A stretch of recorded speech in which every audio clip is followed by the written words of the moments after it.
우리 지난주 말씀 복음의 온도를 그대로라는 말씀이었습니다. 바울의 참된 회심, 그러나 이전과는 정반대의 삶을 살아가야 하기 때문에 얼마나 힘들고 두려웠겠습니까? 그런 자신에게 찾아와 나의 형제 바울이여 하며 자신의 손을 바울에게 대며 안수하며 기도했던 아나니아. 이 아나니아는 눈이 멀어졌던 바울에게 자신의 손에 감촉을 전하면서 바울을 향한 예수님의 사랑의 온도를 단 1도도 떨어뜨리지 않고 바울에게 그대로 전했습니다. 교회의 원수와도 같은 자라도 주님의 마음으로 복음의 온도를 그대로 전했던 아나니아. 주님의 절대적인 주권과 은혜, 그리고 주님의 제자 아나니아를 통한 복음의 온도 전달. 우리도 아나니아와 같은 자가 되자고 했습니다. 아나니아와 사피라에 나온 그 아나니아 말고 이 아나니아와 같은 자가 되자고 했습니다. 복음이신 예수님의 심장의 온도를 그 누구에라도 그대로 전하는 교회 공동체가 되자고 했습니다. 사도행전 9장 17절 함께 암송하시겠습니다.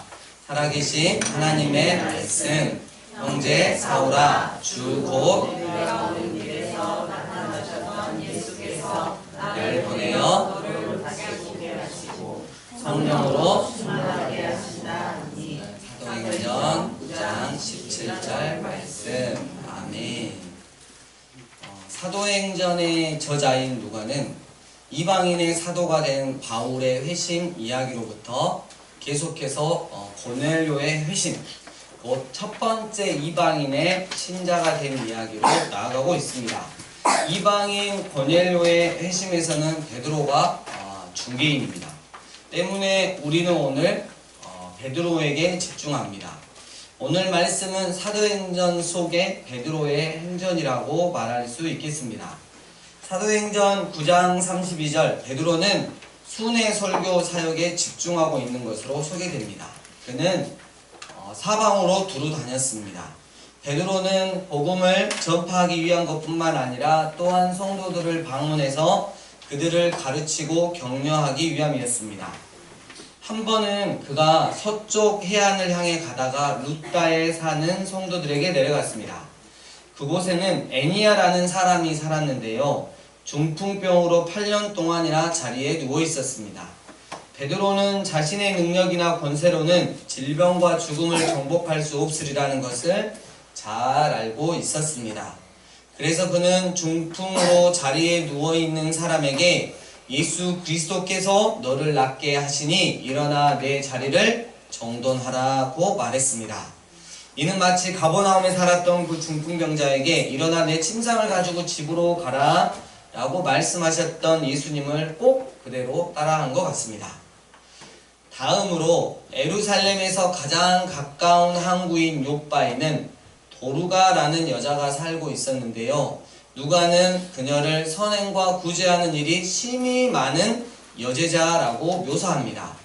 특히 그녀는 가난한 사람들을 위해 속옷과 겉옷을 지었던 것 같습니다. 그러나 그녀는 병들어 죽었습니다. 사람들은 그 시체를 씻어 서늘한 방에 누였습니다. 루다가 욥바에게 가까웠기 때문에 제자들이 베드로가 거기 있음을 듣고 두 사람을 보내어 지체하지 말고 와달라고 간청했습니다. 베드로는 일어나 그들과 함께 갔습니다. 베드로는 도로가의 시신이 있는 서늘한 방으로 안내되었습니다. 마찬가지로 베드로는 예수님께서 회당장 야이로의 딸을 다시 살리실 때와 동일하게 사람들을 다 밖으로 보냅니다. 그리고 무릎 꿇고 기도하였습니다. 그리고 난 후 시체를 향하여 말합니다. 도로가야, 일어나라. 그랬더니 도루가는 눈을 떠 베드로를 보고 일어나 앉는 것이었습니다. 할렐루야, 주님이 하셨습니다. 이 두 기적 모두는 주님의 영광을 드러내기 위한 것이었습니다. 결코 베드로를 높이기 위한 것이지 않았다는 것입니다. 애니아가 고침을 받았을 때 루다와 해안의 평양에 사는 모든 사람이 그것을 보고 주님께로 돌아왔습니다. 마찬가지로 도루가가 다시 살아나게 되었을 때 온 욥바 사람이 알고 많이 주를 믿게 되었습니다. 복음을 영화롭게 하고 복음이 증거되기 위해서 기적은 사용되는 것입니다. 그 외 것으로 사용이 되면 반드시 망하게 되어 있는 것입니다. 베드로는 질병과 죽음의 도전에 담대하게 응했습니다. 그리고 곧 주님의 영광을 드러냈습니다. 그렇다면 인종적, 종교적 차별의 도전에 베드로는 어떻게 과연 응할까요? 누가는 애니아와 다비다의 이야기를 베드로가 요바에 여러 날 있어 시몬이라 하는 무두장이 집에 머무니라 라고 끝맺음으로써 베드로의 이 개방성을 강조하고 있습니다. 왜냐하면 이 무두장이는 뭐냐면 짐승 가죽을 죽은 짐승 가죽을 벗겨서 그것을 제품으로 가공하는 일을 했으므로 그들은 의식상 율법 의식상 부정한 사람들로 간주되었기 때문입니다. 하지만 베드로는 이것을 전혀 문제시하지 않았다는 거죠. 이러한 베드로의 모습은 사도행전 10장에 나오는 환상 중에 주님의 계시, 그리고 가서 이방인 고넬료에게 세례를 주라는 명령에 걸맞는 마음을 이미 지니고 있었음을 보여주는 듯 합니다. 어쨌든 사도행전 10장의 말씀을 듣고 있는 우리는 예수님이 베드로에게 천국 열쇠를 주신 것을 기억해야 할 것입니다. 마태복음 16장 19절, 내가 천국 열쇠를 내게 주리니 네가 땅에서 무엇이든지 매면 하늘에서도 매일 것이요 네가 땅에서 무엇이든지 풀면 하늘에서도 풀리리라. 베드로는 과연 오순절날 유대인들에게 그리고 그 후에 사마리아인들에게 그 하나님 나라를 열어주면서 그 열쇠를 효율적으로 사용했습니다. 이제 그는 이방인들에게도 하나님 나라를 열어주기 위해 그 열쇠를 다시 사용할 것입니다. 바로 최초의 이방인 회심자인 고넬료에게 복음을 전하고 그에게 세례를 줌으로써 말입니다. 고넬료는 헤롯 대왕이 건설한 화려한 항구 도시인 가이사랴에 배치된 로마 군대의 백부장이었습니다. 그는 모범적인 가장이었던 것 같습니다. 왜냐하면 온 지방과 더불어 하나님을 경외한 사람이었다고 성경이 말하고 있기 때문입니다. 그의 경건함은 가난한 사람들에 대한 관대한 구제와 하나님께 늘 기도하는 생활로 표현되었습니다. 하루는 유대인의 기도 시간인 오후 3시쯤 되어 기도할 때 환상 가운데서 그의 이름을 부르는 천사를 밝히 보았습니다. 겁에 질린 그의 질문, 주여 무슨 일이니까?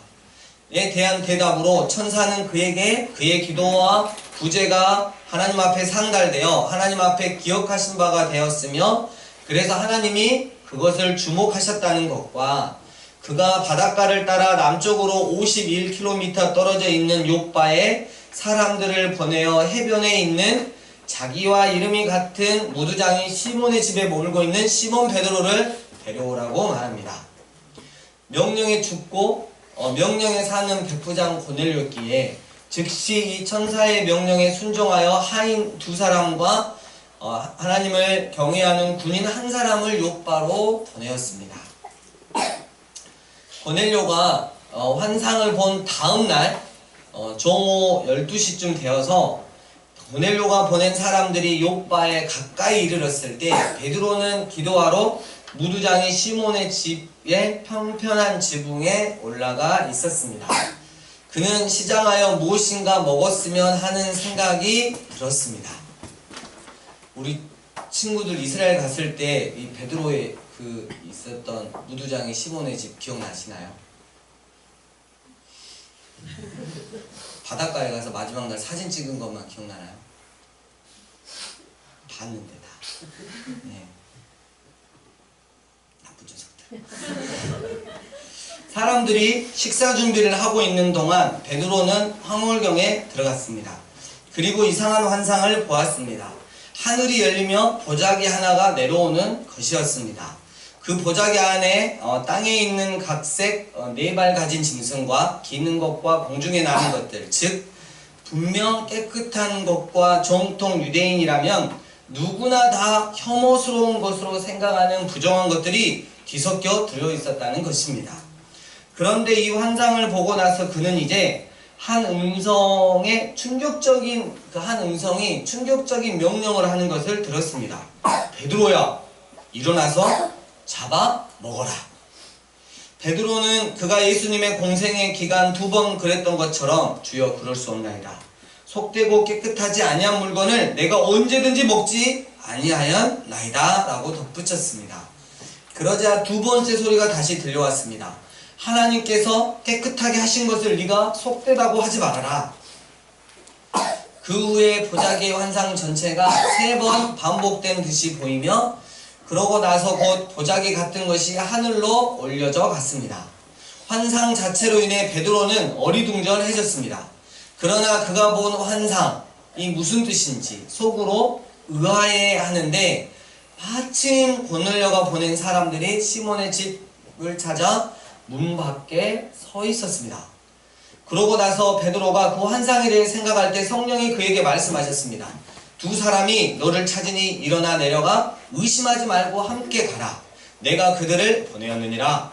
부디 너는 유대인과 이방인을 이유 없이 불공평하게 구분짓지 말아야 할 것이다. 이에 베드로는 일어나 내려갔습니다. 그리고 고넬료가 보낸 사람들을 보고 내가 곧 너희가 찾는 사람인데 무슨 일로 왔느냐라고 물었습니다. 그들은 대답했습니다. 백부장 고넬료는 의인이고 하나님을 경외하는 사람입니다.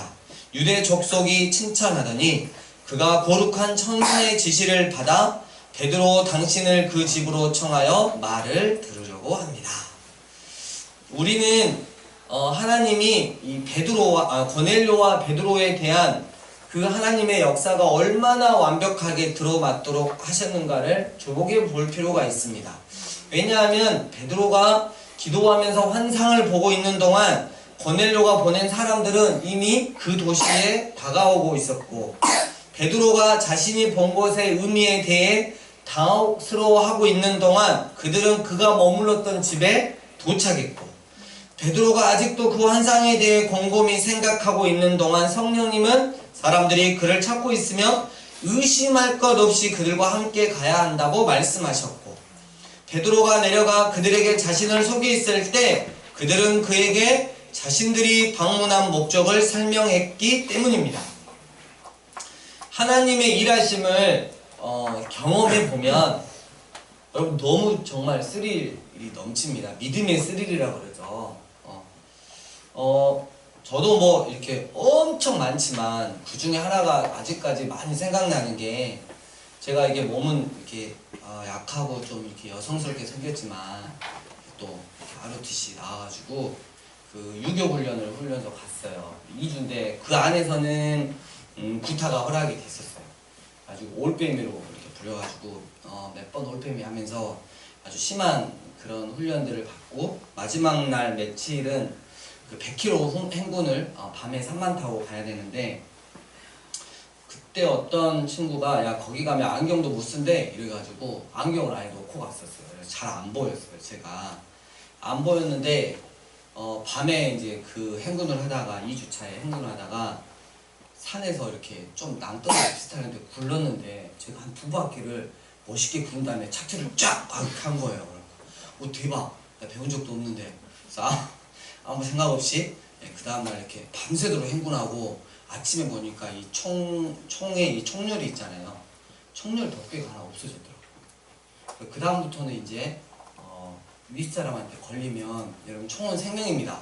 덮개가 없어진 걸 가리기 위해서 이쪽에서 나타나면 이렇게 돌렸다가 저리 가면 또 이렇게 돌렸다가 아무튼 그런 걸 며칠 하고 이렇게 집에 돌아왔어요. 훈련이 끝나고. 그래서 집에 돌아왔는데 어머님께서 며칠 전에 꿈을 꿨는데 내가 이렇게 전투화를 벗고 이렇게 쫙 이렇게 누워서 자더래요. 근데 시간이 지나니까 전투화가 하나 없어졌더래요. 그래서 그때 저희 어머님이 너무 성령 충만하신 관계로 바로 일어나셔가지고 기도를 하셨대요. 근데 마음이 너무 평안해서 다시 주무셨다고.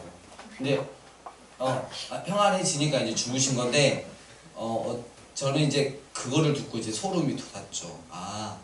하나님이 어쩌면 하나님이 우리 어머님 통해서 기도 시키셨잖아요. 근데 기도하지 않았으면 총열 덮개가 아니라 내 발이 하나 없어졌겠구나, 부러졌구나, 그런 일이 있었겠구나 하면서 하나님한테 너무 이렇게 감사하더라고요. 그러니까 하나님의 일하심을 그 양 끝에서 이렇게 경험하는 거. 지금 시간차 공격이잖아요.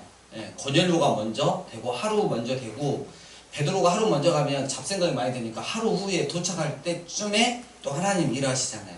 이 하나님의 일하심을 경험해 보면 정말 이 믿음의 뜰이 엄청나게 증가가 되면서 이거는 세상에서 어떤 것과도 느낄 수 없는 그런 영적인 쾌감을 느낄 수 있다는 것이죠. 지금 베드로가 그걸 느끼고 있다는 거죠. 아무튼 저는 그 하나님의 은혜로 지금까지 축구도 열심히 하고 배드민턴도 열심히 하고 운동도 열심히 하는 그런 사람이 되었습니다. 비록 팔자걸음이지만. 다음날 베드로와 측근들은 해안 도로를 따라 북쪽으로 가이사랴를 향해 출발해서 그 다음날 도착합니다. 고넬료는 가족들뿐 아니라 친척들과 가까운 친구들을 모아놓고 그들을 기다리고 있었습니다. 베드로가 들어올 때 고넬료는 마치 베드로가 하늘에서 온 방문객이나 되는 듯이 그의 발 앞에 엎드렸습니다. 베드로가 말합니다. 일어서라, 나도 사람이라. 고넬료는 베드로에게 와준 것에 대해 감사를 표시하고 이렇게 말합니다. 이제 우리는 주께서 당신에게 명하신 모든 것을 돕고자 하여 다 하나님 앞에 있나이다. 여러분, 그들은 이미 하나님의 임재 안에 있었어요. 그들은 이미 하나님의 주권적인 은혜 안에 있었습니다.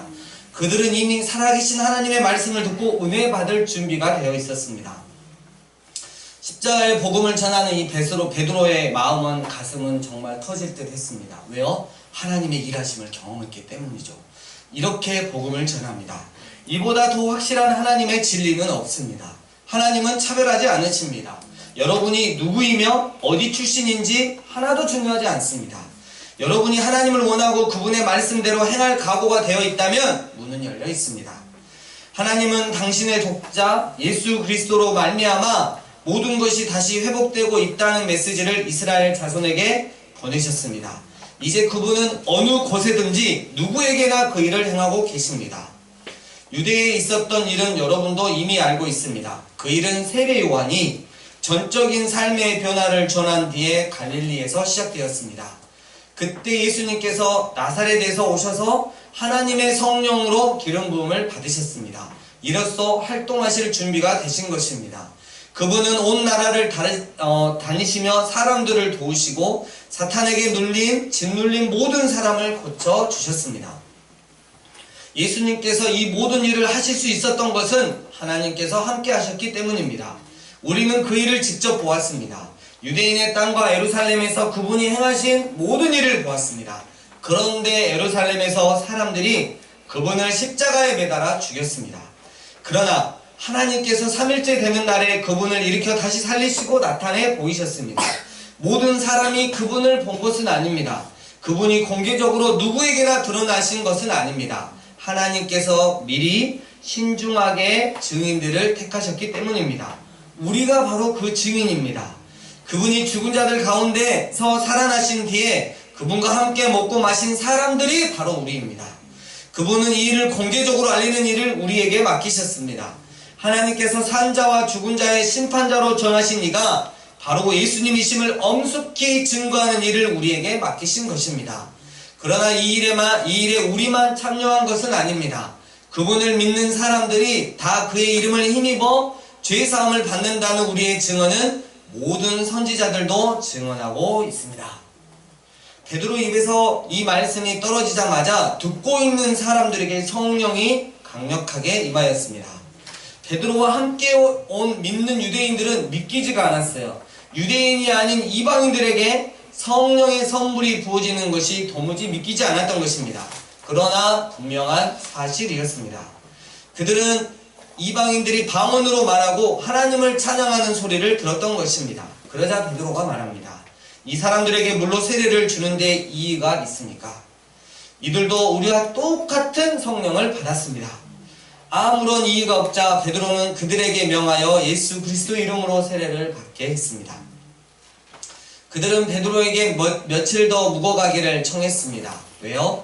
그들의 새로운 믿음과 삶을 위해서 말입니다. 말씀을 정리합니다. 사도행전 속의 베드로 행전인 오늘 본문 말씀. 베드로는 예수님의 수제자라는 것을 강조하며 예루살렘 교회에 권위를 행사하려 하지 않았습니다.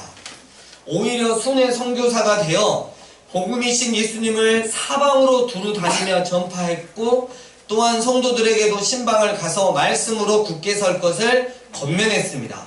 이것이 당연히 주의 종의 자세일 것입니다. 천국 열쇠 소유자인 베드로는 오직 주님의 영광을 위하여 구했습니다. 그 결과 중풍병으로 8년 동안이나 자리에 누워있었던 애니아가 고침받았고, 살아생전 선행과 구제를 심히 많이 했던 도르가가 다시 살아났습니다. 이를 통해 예수님 영광 받으시고 수많은 영혼들이 예수님을 믿게 되었습니다. 그리고 이제 사도행전에서 소개하는 이방인으로서는 처음으로 성령을 받은 사람이자 세례를 받은 사람, 이탈리아 군대의 백부장 고넬료가 나옵니다. 이 사건에서도 천국 열쇠 소유자인 베드로는 주님의 신실한 통로가 되었습니다. 고넬료 그는 온 지방과 더불어 하나님을 경외한 사람이었습니다. 가난한 사람들에 대한 관대한 구제와 하나님께 늘 기도하는 습관의 소유자 고넬료. 우리는 늘 하나님이 내 앞에 불현듯 나타나 주시기를 바랍니다. 그리고 정말 말 같지도 않는 나의 그런 삶에 개입하셔서 그냥 모든 것을 은혜로 해결해 주시기를 바랍니다. 그러나 고넬료를 보면서 드는 생각은 더 먼저인 것이 있는 거죠. 내가 먼저 하나님 앞에 서야 하는 것은 아닐까. 우리는 고넬료처럼은 하나님을 경외하지는 않으면서, 고넬료처럼 이웃을 섬기지는 않으면서 하나님의 은혜만을 바라고 있지는 않는지요. 여기서 오해하지 말 것은 나의 행위 때문에 은혜를 받았다, 구원을 받는다, 이런 말이 아니라는 것은 여러분 다 아실 것입니다. 그날도 고넬료는 정해놓은 시간에 하나님께 기도했습니다. 기도 중 환상을 통해 하나님께서 보낸 천사의 메시지를 받았습니다. 네 기도와 구제가 하나님 앞에 상달되어 기억하신 바 되었다. 하나님을 향한 너의 마음, 그 갈급한 마음이 하나님 앞에 상달되었다. 그러니 넌 지금 무두장이 시몬의 집에 거하는 천국 열쇠 소유자인 베드로를 초청하여 예수 그리스도 그 완전한 복음을 듣거라. 그리고 성령을 받거라. 고넬료는 바로 순종합니다. 그는 경건한 부하 한 명과 하인 둘을 베드로가 거하는 곳으로 보냅니다. 하나님은 이에 정확한 타이밍에 베드로에게 일하셨습니다. 그들이 베드로가 거하고 있는 성에 가까이 이르자 하나님은 기도하려고 지붕에 올라간 베드로에게 환상을 보여주셨습니다. 하늘이 열리며 보자기가 내려오는데 그 안에는 온통 부정한 것들이 들어있었습니다. 베드로야, 일어나 잡아먹어라. 주님, 그럴 수 없습니다. 어찌 그런 부정한 것을 먹을 수 있단 말입니까? 내가 깨끗하게 한 것인데 왜 네가 속되다 하느냐. 이런 환상 전체가 3번이나 반복되었습니다. 환상으로 인해 어리둥절해져 있었던 베드로. 그때 마침 고넬료가 보낸 사람들이 시몬의 집을 찾아 문 밖에 섰습니다. 베드로는 환상 중에 성령님께서 하신 말씀이 생각났습니다. 너를 찾아오는 사람들이 있을 것이다. 의심하지 말고 가라. 내가 일하고 있는 중이다. 그러니 너는 그 누구든 구분하지 말고 가서 복음을 전해라. 베드로는 순종했습니다.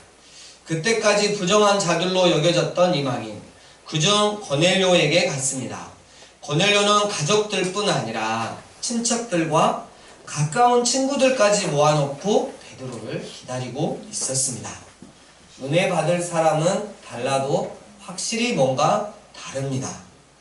고넬료는 하나님의 음성을 통해서 듣게 되는 그리스도의 복음을 홀로 듣지 않고 많은 이들과 함께 듣고자 하는 긍휼한 마음을 가진 사람이었던 것이었습니다. 고넬료의 신실한 삶은 그리스도의 복음을 들었을 때 이제 더 강력해졌습니다. 그 복음을 듣던 자리에서 성령을 받은 것입니다. 사도행전에서 소개하는 이방인으로서는 처음으로 성령을 받은 사람, 그리고 세례를 받은 사람이 되어 믿음으로 오고 오는 믿음의 세대에게 전파되는 그런 복된 믿음의 사람이 되었던 것입니다. 사랑하는 광주 삶의 예배인교회 예배자 여러분, 베드로처럼 주는 그리스도시요 살아계신 하나님의 아들이십니다 라고 고백하는 사람들의 그 믿음 위에 주님은 결코 흔들리지 않는 반석, 즉 교회를 세우셨습니다. 그리고 천국 열쇠를 맡기셨습니다. 그렇다면 베드로와 동일한 믿음의 고백을 하는 저와 우리 교회 공동체도 천국 열쇠 소유자로서 하나님께 방해되는 자, 하나님께 거슬리는 공동체가 아니라 오늘 베드로처럼 순종하며 하나님의 일하심을 경험해야 할 것입니다. 우리가 기도하고 있는 동안 하나님은 고넬료와 같은 자들을 준비시켜 보내시고 그들이 왔을 때 성령께서 지시하신 대로 오직 복음이신 예수 그리스도를 그들에게 선포하며 그들을 주님의 마음으로 대할 때 우리는 과연 하나님이 하신 일들을 충만히 경험할 수 있을 것입니다. 여러분, 정말 우리가 열심히 기도했어요. 정말 고넬료와 같은 자가 오고 고넬료와 같은 청년들이 오고 다음 세대가 왔어요. 여러분, 우리가 그들에게 복음을 전하며 적어도 고넬료보다는 더 신실한 믿음의 삶을 세상 가운데 살고 있어야 하는데, 우리가 고넬료와 같은 자가 왔는데 고넬료보다 더 못한 그런 믿음의 삶을 살고 있다면 이게 말이 되겠습니까? 여러분, 우리가 더 준비해야 되고 말씀으로 다 결론 내고 이 세상 가운데 정직하고 성실되고 정말 주님 사랑하는 마음으로 그렇게 그 국민의 마음을 품고 살아가야 한다는 것이죠. 예수님을 하나님의 아들로, 구원자로, 그리고 주님으로 믿고 계십니까? 그리하여 천국 열쇠를 소유하고 계십니까? 천국 열쇠 소유자는 가정에서, 학교에서, 또 교회에서, 일터에서 내 마음대로 사는 자가 아니라 하나님 뜻대로 사는 자인 것입니다. 이번 한 주 베드로처럼 정말 기가 막힌 타이밍으로 일하시는 하나님을 경험하시는 여러분 되시기를 주의 이름으로 축복합니다. 내가 천국 열쇠를 내게 주리니 네가 땅에서 무엇이든지 매면 하늘에서도 매일 것이요 네가 땅에서 무엇이든지 풀면 하늘에서도 풀리리라. 이 주님의 겸손, 당신이 다 하실 수 있는데도 우리에게 맡기시는 주님의 겸손의 마음을 헤아려서 사시는 이번 한 주 되시길 주의 이름으로 축원합니다. 주신 말씀 가지고 하나님 앞에 기도하며 나가겠습니다.